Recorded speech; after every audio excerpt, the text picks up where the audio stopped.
10 محرم الحرام یعنی عاشورے کا دن دینی اور تاریخی اعتبار سے بہت اہمیت کا دن ہے۔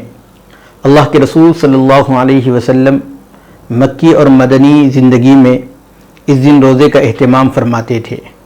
مدینہ منورہ میں جب اللہ کے رسول صلی اللہ علیہ وسلم نے صحابہ اکرام کو اس روزے کی ترغیب فرمائی تو صحابہ اکرام نے عرض کیا، اے اللہ کے رسول، عاشورے کا دن ایک ایسا دن ہے جس کی یہود و نصارہ بھی تعظیم کرتے ہیں۔ اللہ کے رسول صلی اللہ علیہ وسلم نے فرمایا کہ انشاءاللہ آئندہ سال ہم 9 محرم الحرام کو بھی روزہ رکھیں گے۔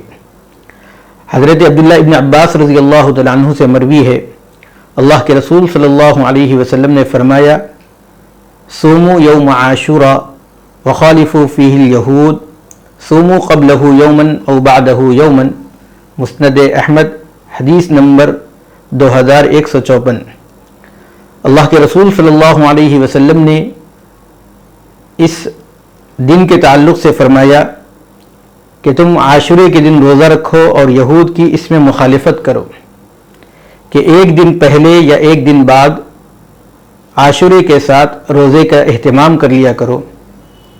جہاں اللہ کے رسول صلی اللہ علیہ وسلم نے یہودیوں کی مشابہت سے امت مسلمہ کو بچانا تھا تو وہیں عاشورہ کی فضیلت اور اس کے جو برکات ہے وہ بھی امت مسلمہ کو عطا کرنا تھا۔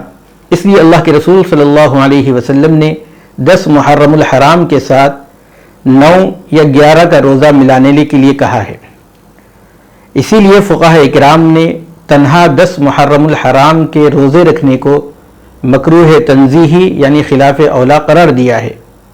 فی زمانہ اگرچہ کہ یہود و نصارہ کے ساتھ کوئی مشابہت نہ ہو، چونکہ یہود و نصارہ اس زمانے میں 10 محرم الحرام کو روزہ نہ رکھتے ہوں، لیکن پھر بھی سنت کا تقاضا یہ ہے کہ ہم 9 محرم الحرام یا 11 محرم الحرام کا روزہ 10 محرم الحرام کے ساتھ ملا لیں تاکہ اللہ کے رسول صلی اللہ علیہ وسلم کے اس منشا کی تکمیل ہو جائے اور ہمیں اتباع رسول کا ثواب عطا ہو۔ اس مسئلے کی پوری تفصیلات المغنی لابن قدامہ جلد نمبر 2 صفحہ نمبر 259 میں ملاحظہ کر سکتے ہیں۔